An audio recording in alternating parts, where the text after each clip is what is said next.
This is an opportunity to be able to finally break that curse, Kyle. 27 Valve Premier events, 14 top fours, 0 wins. Oof, that one's gotta hurt. Evil Geniuses, they've been at the last 3 Valve majors. Dream League, 3-2. Singapore Major, 3-2. And now they're in the finals against LGD and yet to have been able to claim the victory, Kyle. Definitely the best 2 teams in the tournament, but I think we all know there's a clear favorite.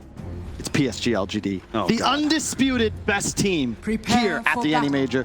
I'll go so far as to guarantee they're going to take this dub. I'd like to take a moment to apologize to the Chinese fans who are watching this broadcast. We can't control Kyle. It just is what it is. So I guess it's going to be the Kyle curse versus the Arteezy curse. Which one of these two is going to be stronger?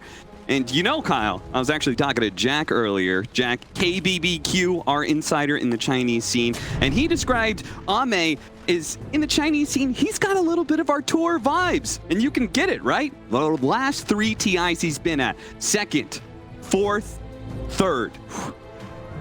I mean, he was removed from LGD and then invited back because they realized that you just can't replace him. No.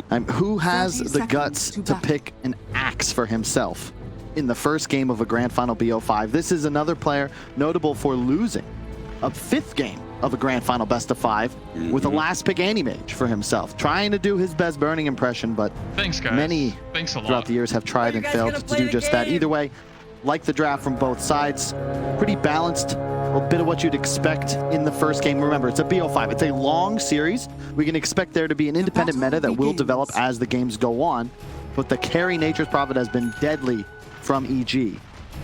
2-2 split on the bounties. Did you hear our draft panel? They were actually both favoring LGD's lineup. What do you think it was about LGD's draft that motivated them to go for the Chinese team here? Well, it definitely fans the Ame axe. I think it's just, again, really gutsy pick. I am concerned for PSG.LGD's ability to deal with Timbersaw. And Razor against Lina, this is one of the more unfavorable matchups. I expect Abed to do quite well here. However, they do have the Hoodwink. That's key because break against Timber is obviously a hard counter. EG with the Lion Clock can be very effective as well, just zoning out team fights. We've talked throughout the tournament a lot about how Clock is very adept at hunting Hoodwink through the trees. Nothing to say. He's already got something to say about that matchup. Kyle, he's gotten the first 2 denies of the wave. So he may already be in Abed's head. Fly, we're going to run down why here. Of course, Battery Assault level 1. Not the greatest amount of damage, but he's so far away from the tower. He's got a Fairy Fire. Fly does have the movement speed advantage here. Just ever so barely, but he's going to have to give up on it. Drops the sentry as well. Arteezy should be able to do quite well against a Sand King early on, but it does definitely get harder when there's points in the Caustic, along with a couple extra ones in Sandstorm. Well, they just managed to get to this grand finals off of the back of a Sand King from Ice Ice Ice with that old school carry build. Oh yeah, set a record as well. The highest net worth on a Sand King at 35 minutes ever recorded in Dota history, a little more than 21,000. It broke the old highest by 1,500 or so. Ame playing out a bit of a 1v1. He's got the Silverhort behind him trying to do some pulls, but again, it's a Hoodwink in lane. You probably don't offer the most amount of pressure against a Timbersaw, but later on, of course, you're going to have that big, high amount of damage that comes out from the Sharpshooter, and the break mechanic, which may be useful. We'll just have to wait and see. Mid-lane matchup so far, 5-4, 4-4. Seems like both of these mids are focused a little bit more on harassing and positioning against each other rather than the CS battle. Yeah, this is a really annoying lane to play for both players. If you can juke a Lina stun and get a big drain off, then it gives you a free wave. Same kind of goes for Lina. You're trying to harass down Razor with every Q nuke to ensure you get both CS and harass damage. So a lot of sidestepping, which leads to a lot of missed CS. Top lane, 2-point Sandstorm. Arteezy not really able to do too much anymore. It's likely going to just be a farm trade. Yeah, that's why you could see both the Hoodwink and the Clockwork sitting in the safe lane, but not really being in experience range a whole lot. Instead, are just making it their job to harass the forward position as much as possible. Does manage to get that stack up. Why slides away with the Icarus dive. waiting for a rotation where the mid lane ends up getting some pressure put on it, just because, I mean, it's a Lina on one side, a Razor on the other. I feel like both of those mid heroes are rather susceptible to ganks. Yep. The one thing to note, though, with the PSG.LGD lineup, they've got a pretty distinct advantage in that they can easily clear ancient stacks early on. Ame rushing the Vanguard. You can already see the Phoenix looking to get those stacks up now. EG, you can clear them with a Prophet, but you can't do stacks. So every one of those ancients up is basically an extra creep wave just being held in reserve for Ame. And we've seen him go off. This might be a game he wants to get an early blink. We could see him do what he did earlier in the group stage with just Vanguard, Manta. Start farming waves, shoving at all times. And if you have waves shoved, it's a lot harder to play Furion. You just don't have the information then to make moves with your support duo. We're going to look to fight off map. Trying to secure the water runes here. Nothing to say is already in position, though. So Xinkyu, his presence is... We missed that one. Not needed. Fly gonna hold out the other one, but never mind. Why? Sneaky dives through it, grabs the water rune before Fly. It's none the wiser. Crit. Recon here has to turn around. Hex does have Tranquil Boots, so as long as he doesn't die here, he'll be able to still play the lane pretty easily. It's funny, but it's just these safe lane. Both sides have these cores that are so strong that the supports don't really have much of a game besides just focusing on the opposing support. I mean, it's hard to be able to walk into a Sand King Sandstorm, and it's not like the Nature's Prophet provides any nukes in himself. He's going to be fine in lane, though, just farming up. And same thing with Axe. I mean, what are you supposed to do to pressure this guy? Yeah, and the edge the EG lineup is going to have is their overwhelming tower pressure. PSG.LGD, you look at this lineup, they've got some pretty decent team fight, but they have no tower hitters. A lot of their lineup is predicated on Ame just being enormous. EG, very easy. Timbersaw's going to shove a lane hard, absorb tower if necessary. Prophet at any point can TP in, summon a creep wave. Two supports that love to set up for kills, and that's a, was that a triple or a quad? He's getting the hard camp successfully, but he's missed the Ancients twice. Big stack. He's got 4 different ones, so that's a triple and a double on the Ancients. And so what I'm hearing from that, from the Evil Geniuses side, is that they're going to be able to chip away at towers, maybe gank-oriented, like small pickoffs is going to be better. Meanwhile, LGD, they have to like kill Evil Geniuses over and over to claim those objectives. Ice. Slides right on past Xinkyu and chases them away. Into the late game, I think EG's cores all certainly outscale. Now, the one hero that's not really fully understood, because really only PSG.LGD have made the carry Axe look great. Yeah. I don't know how well it's going to carry into the late game, because the Manta Shard, that's all based on the shard damage.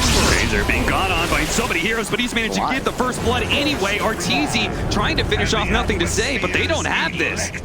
Why joining in, but honestly he's not even really needed there. Abed thought they were going to be able to claim a kill with the help of Arteezy, but Nothing to Say proves to be too strong. And just mana issues on Abed. He was a little low there. He ended up, you know, it kind of goes back to the Water Rune steal in a way, because if that's saved for Abed, he'll have mana for that Laguna Blade. Instead, was just short. Nothing to Say survives. Radiant structures are fortified. Trying to go for the stacks again this time around. Crit's going to be joining him, so they really want to get a punish here. Already given up first blood, the double damage, not quite enough. Now Fly going to be gone on by the Razor, immediately TPing out as forcing a little bit of movement, pretty good, and his move is actually disguising Evil Geniuses in their play to be able to take some of these stacks.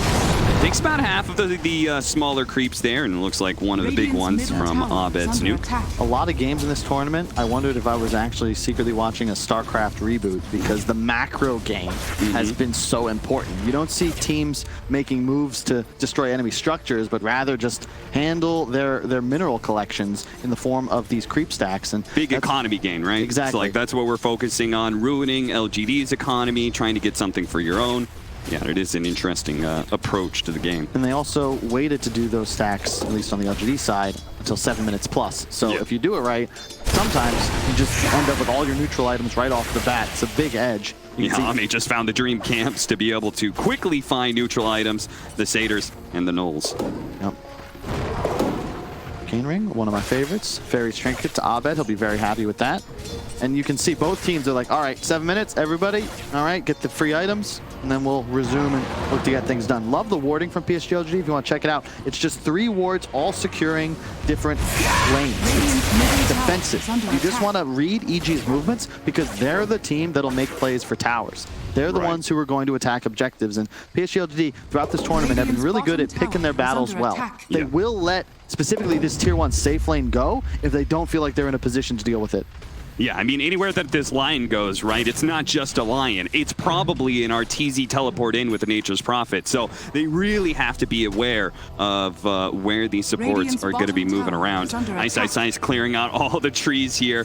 Jinkyu, he's going to make sure he's nowhere in range of collecting the experience of this gigantic creep wave. He's currently under tower. He's currently taking the tier 1 tower, and does look like you're right, Kyle. They're not going to fight for it. Makes sense. Fighting against Timbersaw at this point in the game seems a little bit ambitious. Yep. Is under attack. Deuce, I love Ice on these farming cores. I think a big shift from EG is, you know, even when he's playing the Terrorblade, yeah, obviously a bit more priority is going to be given our Tor, but when he's on the Prophet, Ice gets his time to shine. You know, he's going to get a lot more space, and he's going to get huge. What does Ame have queued up? It's the straight Manta. Straight to the Manta after the Vanguard. Yep. As is per usual for the Chinese axes. It's a big reason why LGD managed to make it look the best coming from the region that created this. I was thinking maybe he waits for the blink. But we've seen this before. Yeah. They will have issues trying to make plays, but I think he's got the right read where for them to win this game, they need a crazy sick timing at his shard. And that's what they're going to need to then use to get a game-winning advantage because the EG lineup will outscale past that. Shard and spin damage does not scale. Sprout doesn't work against the Hoodwink. Scurries right through those trees. Now scouted out, but EG, will they be able to pressure? In early tier 2, very important because of the denial of the outpost. Starts grinding out an XP lead. But can't outrun a wild. The thing is, there hasn't been an Ame. He's been just farming already with Vanguard Yasha, 1,000 gold ahead of the game. And he will now be, I'd say, more than capable of planting himself in front of an objective to keep it alive. It's really just Ice's Timber and then the double ult damage from the Lion and the Lina. Lion and the Lina that he has to worry about. So Evil Geniuses, they've taken 1 tower, but now Axe can help defend. So pushing some of these towers is going to be harder. Give it another 10 minutes, and then the carry Axe is going to be online with both the Manta and the Shard, in which case your map control game starts going to shit because illusions are pushing in the lanes everywhere. And then you give it probably, what, maybe another 5 minutes after that. He's going to have the Blink Dagger. Another 5 minutes after that, he's going to be threatening BKB. Like, this is a hero that starts scaling incredibly quickly if you let him have this longer period of rest that we're currently watching. And PSG.LGD moving in through the smoke. Going to be able to pop on a fly. That's going to be the reveal of the Blink Dagger. Both ultimates being thrown here to make sure that Fly dies as quickly as possible, but there is the rebuttal. Evil Geniuses will find Jinkyu, and even trying to catch Faith Beyond, LSA just a little bit shy, though. I just want to get something done. Notably, both carries farming opposite mirrored sides of the map, but Ame's getting just a little bit more gold. He farms Ancients about twice as fast. Same goes for most creep camps. So Arteezy, again, it's more about securing the objectives, the early game lead. He will at some point have a Witchblade too, one of the more effective items of dealing with these strength heroes. So while the triangle isn't as important for Evil Geniuses, their play is to take LGD's side of the map more often. So they're already playing for that jungle. If they can get this mid-tower, but interrupted? No, nice jump in from Fly to be able to stop Faith up, but that bushwhack, it stopped the Timbersaw from being able to kill the Sand King. The sharpshooter puts him down, and Abed, he's one step ahead, nothing to stay. Gonna be able to catch him. Ooh, just barely gets the kill. 4 down on the side of Evil Geniuses, and PSG.LGD might just be the ones to take the mid-tower first. That was such an incredible collapse. We'll see that back, but they already had wards on both ends of that mid-tower. They'll lose, no, not even. They don't lose the objective, but they just, I'm not opposed to taking out of nowhere, suddenly there's 5 heroes. And Arteezy, the problem with Furion is you need to have that numbers advantage, the pressure advantage. He can't teleport in there. Crit unfortunately got killed just before the finger went out, and they just had nothing doing. The great initiation from Faith Beyond, the early Blink Dagger paying dividends. EG don't have that same sort of initiation. We're gonna see it right now. Yeah, they get the counter initiation. The finger interrupted. just in time. No finger, no whirling death that would have also killed the Sand King. Just beautiful stuff from Xinkyu. They also keep Faith Beyond alive somehow. So he's sitting in the sandstorm for an extra 3-4 seconds before he eventually tumbles, but it's so much AoE magic damage. There's 3 EG heroes inside of it. There's nothing you can do about it. Timber, theoretically, very good hero against the SK, but when you're standing in the middle of a sandstorm, it does not feel nice, and they'll deny the tower and thus the resources to EG. As you were saying, PSG.LGD, depending on their lineup, what they judge, what they deem to be best, sometimes they're willing to give up certain objectives, and here they're going to concede this mid tower, and in exchange, they're going to have a Manta already for Ame. So at this point, he may actually have the Blink Dagger before he has the Shard, thanks to that one team fight there. He is enormous, and it's very spooky to play against him now. He's going to be able to just farm jungle and lanes, also providing more vision just because it's illusions. You know, this is what made EG's Terrorblade and Naga so scary. They're able to obtain gold and information while risking nothing. So Ame, he's farming 2 camps while hitting a tower. EG, they'll make moves towards the bottom half of the map. There's no objective there, so looking to just trade. I just wonder what is EG's time? Here comes the epicenter. Thinking about going for the Abed kill here. Faith Beyond canceled it, though. Gonna need more for sure. And it seems like the rest of his team isn't quite ready. Now he can try and sneak in behind Abed here and have some teammates TP in, but there are a couple of heroes from Evil Geniuses off map right now. And there's always the threat of that Nature's Prophet teleport. Of course, one of those heroes off map is Fly, who has an Invis rune right now. By himself, won't be able to kill Y, but outside of the vision here, goes for it. Oh, but the battery assault doesn't actually catch Y as he Icarus dives away. That was so sick. The Spidey senses, drops the sentry, sees the Invis clock, but he'll also catch that ward on the outpost and then retreats safely with his own triangle and gets the Ancient stack. Boy's a beast.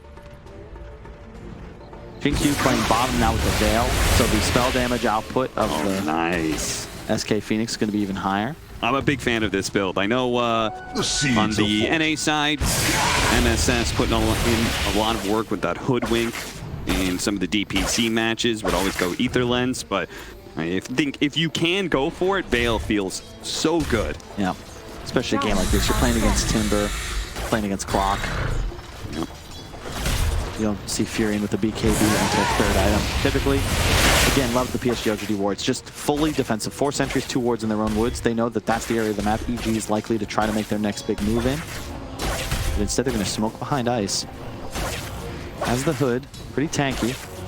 But who do you really go for is the question. Nothing to say, not the target. It feels like in some ways, Fly, he's broken the smoke. Fly's going to drop a ward. Okay, he's going to be caught here inside of his own cogs, unable to get out. Is there a hook shot available? Oh no, Abed! He moved and Fly misses the hook to save his own life. 7-2 now, as LGD seem to be countering every Evil Genius's move that is aggressive. And it's interesting because EG, they went for more of a mid-game tempo lineup, right? We've seen them play the Furion. Yeah, RTZ eventually can out-carry. We saw him beat a Luna, but it kind of relies on that early game lead, and PSG.LGD, they're just kind of matching them. And EG, because of this investment, I don't think that they necessarily like hard outscale in this game. It's not like they have a Spectre or a TB that eventually just gives them a win. Yeah, I think you do not want to underestimate the power of Carry Axe and how much damage it can output. Evil Geniuses, once again, trying to set up. Fly, not having the hook shot from that missed play earlier, does close the gap here on Ame, gets inside of the cogs. No one's really close. Faith Beyond is going to jump onto that immediately. And in a way, Fly, did he just willingly sacrifice himself to get something out of LGD? Because nobody was following him on that one. They all gave up a long time ago. It's quite possible. I mean, he did force a pretty big rotation. Up to our viewers, I guess, to determine if that's value or not. But he did get the epi, and that was very far into the PSG.LGD side of the map. His team, of course, on EG playing opposite corners. Abed really needs to finish the BKB, just going to be the recipe away. RTZ, he's building for that next as well, at least if you track his last few games on the Prophet. And he's going for the Song Kaya. They're going to smoke up again. We'll see what happens. they'd love to find Ame. He has the shard queued up. He'll be able to buy it as soon as we hit 20 minutes. If you're just tuning in, been away from Dota for a while, but saw once again EG was in a final. Shard gives Axe attack spins, more attack speed, and a better proc chance. So you pop Manta, all those illusions spin independently. They have the different ICD, and it's a ton of damage. Radiant a whole lot. You want to explain ICD? Internal cooldown? Yes, internal cooldown. Abilities sometimes have internal cooldowns to make sure that you don't actually, you know, have a billion attack speed and permabash somebody. Nether Shawl for the Axe as well. I feel like he probably would take that one in hand. No, actually. In the ring, he needs the mana regen for his Manta constantly being spammed out. I don't know, Evil Geniuses, I feel like they are trying to make moves and aren't connecting anywhere, but at the same time, they also don't seem too concerned about it. Yeah. I think both teams kind of have the same read on the game, in a way. Just, okay, we're fine with this bottom. Might be a Dead Faith Beyond. Yeah. Big pickup, they can get it. Double ultimates there from Crit and Abed. Finger of Death and Laguna Blade is certainly enough to kill most of the offlaners in the game, and Faith Beyond is no exception. Yeah, there's been a lot of discussion in the green room. Fog specifically talking about how burst damage just feels incredibly strong. Sustained DPS hard to come by, but you know, you can't really ask for more burst from a combo with the two highest damage ultimates in the game just able to go pop. Running those Manta illusions into the jungle. Call onto the Timbersaw, Bushwhack follow-up. Nothing else behind this, though. They're gonna chill out, not go for the Timbersaw. Again, it seems like PSG.LGD perfectly content with the state of the game and only really maneuvering to try and counter Evil Genius's movements. Other than that, farming. They're going to hit a big timing sometime soon. Is nothing to say. He's already got his BKB and a push forward from Faith Beyond. Going to be able to deny the Abed TP. They're going to catch Crit as well. Instant Culling Blade with that movement speed buff. They might be able to catch more.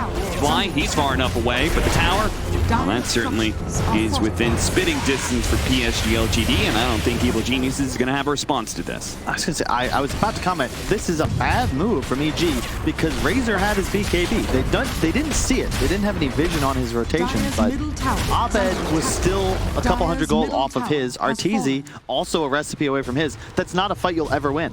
Nothing to say, it's just going to pop BKB. Faith Beyond with a great blink stun.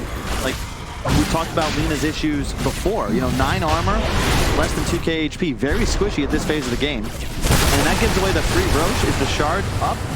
Yeah, it already is. The shard is up on the Axe, and that is why they're able to do Roshan. That kind of pure damage does so much work against Roche, but the PSG.LGD are going to respect the fact that Evil Geniuses, and I think I've noticed this trend from them, is that they always respect the potential maneuvers that can be made by their opponents. Evil Geniuses, I think, were even going to give that up. Oh, jump forward, barely catches them. Eyesight was half a second away from being able to TP out, but Faith Beyond is fast enough to catch him in the act.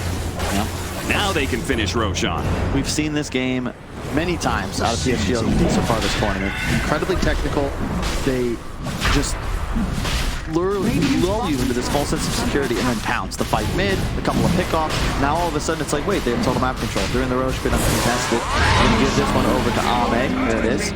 And suddenly the carry Axe gets real spooky because he has the confidence now to play incredibly aggressive and just pop Manta for pure farming. Yeah, very soon I think we'll have to see if they wait out for a full BKB for Ame and like really solidify having a gigantic power spike, or if they try and use this Aegis a little bit earlier. But either way, in the next coming minutes, you're going to see LGD playing on Evil Genius's side of the map heavily if they can. Now, Evil Geniuses still have this big split push opportunity. They're going to be able to jump forward and catch Arteezy. He's dead. Crit. He's going to be good. But Evil Geniuses again and again denied any possible place on this map. That killer instinct though. Faith Beyond, he canceled his ulti there, but Jinkyu still going for the ulti. Ame would have closed in time if they had done the damage in time. He could have culling bladed. Like, they're always going for the bonus. Like Arteezy, you just can't do that. Like, they have a ward, but a nice TP from Ame into the trees. You see the damage of this Manta Axe. And the EG heroes are just way too squishy.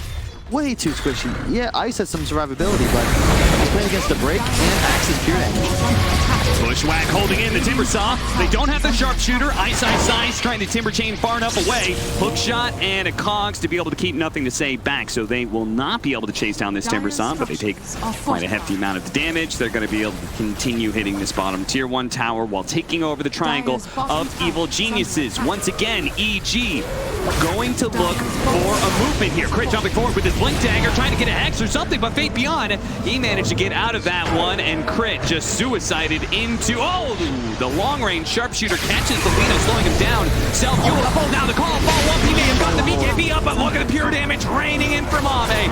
Supernova over the top, RTZ gonna be ran down as well. Double kill for Ame. And Evil Geniuses, Kyle, I'm beginning to think that just like every single game 1 of LGD's run through this upper bracket, that they are going to stomp EG and take a clean victory on the start of a series. I Radiant's can't disagree with you, Cap. I mean, this team, they've looked unstoppable. EG, another very impressive lower bracket run, but this final boss, PSG.LGD, like, this has just been par for the course. Like, when they win these game 1s, you're underselling it. It's not like it's close. They dominate people, and you heard Kuro say, was it RMN in the post-game interview after Enigma was eliminated, that this team broke their strategy. Yep. They studied them. The director in the background, Zhao Wei, prepared his boys, and they came out fierce and wasn't even competitive. And so far this game 1, EG, they just haven't been able to make any moves. They've got their BKBs, but so what? Here comes Ame again. Oh, nice Yols, pre-click. Hey, I'm easily distracted. Sharpshooter, a little bit off the mark there. NothingToSay with the Invis rune is going to keep scouting to see if anybody gets close to trying to fend this tier 2, but it seems pretty clear the Evil Geniuses are doing whatever they can to fight away from PSG.LGD at this point. Everybody else is on the other side of the map. And that's why Jinkyu, he's going to show himself, knowing that perhaps Bounty Runes and the Triangle is a play here. Turn around, Finger Death being pumped. Crit thinks maybe they have it with RTZ, but no, Jinkyu, oh, a long-range hook shot, doesn't manage to catch him, and he caught Y inside of that one as well. Double kill for Fly, but that's the only good bit of news for Evil Geniuses, as Ame is running down RTZ, trapped by the Sprout. He's not going to be able to catch him. A TP out from Artur, he resets the team fight. Ame looks, but indeed, RTZ magicianed himself away back to the fountain. I was very lucky. I saw Isis as he was attacking Ame for a second. Thought that I realized those spins might actually kill his Prophet within those trees. Ame's in again. Fingers up. Oh. NothingToSay, not bothering to chase him. Honestly, it's not really worth it. They just need to focus on map control, because Evil Geniuses, it looks like their only play right now is split push. They're just going to wrap this game for, I don't know, how long? Like, when do they get strong again? Well, I guess when Axe would start to fall off. The thing is, he's acquiring items so quickly. Already 4K ahead of RTZ. Nearly half the net worth lead that PSG.LGD have is on Ame's shoulders. And you know, that AC upcoming, like, that's a huge item. Yeah. So once that's up, that'll replace his Aegis. Theoretically, he's like close to maxed out. Yeah, I do think I've played around with this Axe concept quite a bit since it was first being run in the DPC for China, and it definitely feels like AC is your last really big power spike. Yeah. You're still going to be strong. Again, don't underestimate the power of this hero still going late game, but good play by RTZ. Abed, though, being run down the mid lane while that was happening. Jinkyu trying to push Fly out there with the drop of the acorn tree. Not quite good enough. Evil Geniuses, chaos all around this bottom lane as Fly, no hook shot out, no opportunity to be able to get the power cogs push back. Crit's going to be run down by Ame as well. It just feels like it's grab bag. PSG.LGD, they're just picking up whatever heroes they can get their hands on, and then running to the other side of the map to deal with the Nature's Prophet split push. Yeah, it's much easier now that both Ame and Faith Beyond have bots. So the global mobility of the Prophet is somewhat neutered here. Also, once again, I just love the way that PSG.LGD itemized. They've got the 4-step Holy Locket on the Phoenix Force, necessary any game you're playing against a clock. Faith Beyond, he has the Aeon Disc, but the early bots to deal with the split push. And then NothingToSay, he's actually queuing up an Aghanims. You know, we discussed their lack of tower pressure. The Ags will certainly help. And now they just continue to explore map movements and just run at EG. That's going to be the name of the game. Do they have any wards to place? Yeah, you said they may be lacking a little bit of tower pressure. The Aghanim Scepter certainly helps with the double hits, being able to hit the towers. All right, tier 3 items are out. Evil Geniuses, knowing that this 27-minute mark usually means that players are split up and farming neutral items in an attempt to get those fresh tier 3s, are going to smoke and push and see if they can get a pickoff somewhere around here. Now, Faith Beyond would be a nice target. He looks juicy, Cap, but he's got the unbreakable item. Yeah, he's got that Aeon disc, and I think thanks to the ward, seeing that, even though he may have a gem, he may be a juicy target, it's way too hard to be able to catch this guy. The gem's gonna be able to spot him coming forward. They immediately go for Faith Beyond, but maybe they didn't see the Aeon disc. They blow it up, and yeah, it blocks the damage, and now Fly, hook shot out again. Another miss from the captain of Evil Geniuses. The 2 supports die for that bit of movement. Yeah, there was no creeps in that camp. Blame on, but he farmed a camp and Fly didn't realize it in time. And all of a sudden, they're in the base. And RTZ's just still like, guys, I can't help you here. Split pushing bottom. He gets caught in the call. He's just pretty much gone for it. Yeah, and honestly, like, who really needs to be able to do fast tower damage? You could just kill the enemy team anytime they show their faces. Bit by bit, PSG.LGD will work down these buildings. They're going to back up. Again, respecting the idea that Evil Geniuses could be able to take a 5-on-5. Even though they have yet to be able to prove it, they're still saying, all right, well, there's no need for us to try and challenge this right now. Let's let the supports come back up. Let's just do the same thing that we've been doing. Let's get to map control again. They're going to get desperate, and eventually we're going to stomp out those rats. It's just like, look how much Ame farmed, right? He just cleared 3 waves bottom, an extra one with the illusion included, the whole jungle, and his bots, like, he still has 9 seconds on the TP. Like 30 seconds, he's clearing an entire half of the map and shoving our Tor away from the tier 2. And now he can just rejoin his team. So they gained about 1,000 gold and more advantage in just that like 1-minute retreat. So yeah, there's no need to try and threaten high ground. All EG has to get back into this is a big team fight. They have their BKBs. And it is still possible for them to kill off the support duo. You could theoretically find Nothing to Say. And high ground is the best position for Evil Geniuses, not just for the normal reasons, but think about those heroes like Razor. He wants to be able to chase people down into a big area. It's very easy to get a good position out for the Lina to be able to throw out damage without being, you know, risking her own life. And Timbersaw is still a huge threat. You're playing against Axe. You know, that stat loss is quite significant. So no real rush though for PSG.LGD. We got Roche coming up in 1 minute 15. Expect them to get some map control and look to make a play around that. The Shard Roche is a big one.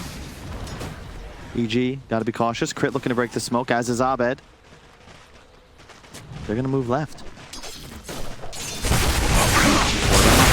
Evil Geniuses don't see it, and as a result, RTZ not even bothering to pop the BKB because he knows the physical damage is gonna be too much. It's a tough one for the Nature's Prophet. 0, 3, and 4 on our Tor, but looking around his team, it's actually not a bad score under the circumstances. His support duo. Oh, look at that. That's why I love to see the carry axe. Thanks, guys. You think to yourself, it can't be that big of a deal. He calls you, he pops Manta, all of a sudden, they're all 3 spinning constantly. And your health, it just plummets. Yeah, the right clicks of the illusions are no joke either. Consider he's got Orb of Destruction, neutral, -4 armor, -5 from the AC. Lina only has 11. And that's just a free racks. They got kills on 2 cores and 2 side lanes, then take mid racks. Just utter domination around the map by PSG.LGD. I don't know what to do if you're EG here. Pretty sure you call GG. Yes, if Lacoste were, he would say that exactly. Enter GG. Enter once again. There really just isn't much left to do. Game plan a bit better, come back stronger. You get 15 minutes. Game 2, maybe a different game plan, maybe a different hero.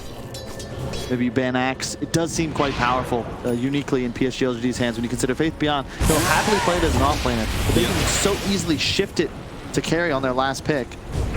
Yeah, absolutely. And they just went all in on this power spike around 20 minutes, but maybe that mid-team fight if you had a do-over EG, perhaps you just don't take that.